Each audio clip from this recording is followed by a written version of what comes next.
My name is Rob Gardner. I'm an Atlas physicist at the University of Chicago, and I'm here to talk about the Open Science Grid, what it is, and why we're excited to be here for the kickoff of the WGE computing grid.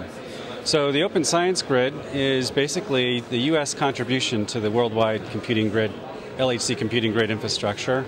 We have about 50 sites, large-scale computing sites that contribute to the WLCG, and on those sites, we have they come from universities and national labs in the United States, and we run something called the OSG software stack on those sites to take the computing jobs that come from the LHC job submission systems and run them on our sites. So we're excited to be here to mark the beginning of the LHC computing grid, and because we think it's going to be very important for optimizing the physics discovery at the LHC.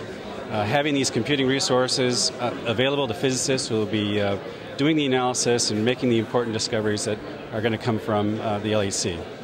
So I'd like to pass the baton over here to my colleague John McGee to talk about some of the other application domains and sciences that are running on the OSG. Great. Thanks, Rob. So I'm John with the University of North Carolina at Chapel Hill, the Renaissance Computing Institute, and my responsibility within the Open Science Grid is to bring the power of this distributed compute infrastructure to non-high-energy physicists throughout the United States.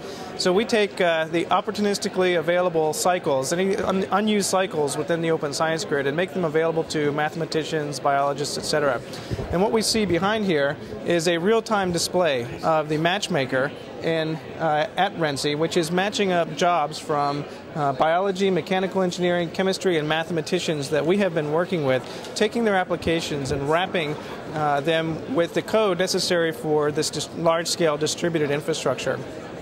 On a good day, these non-physics applications will consume roughly 10 to 15% of the entire Open Science Grid.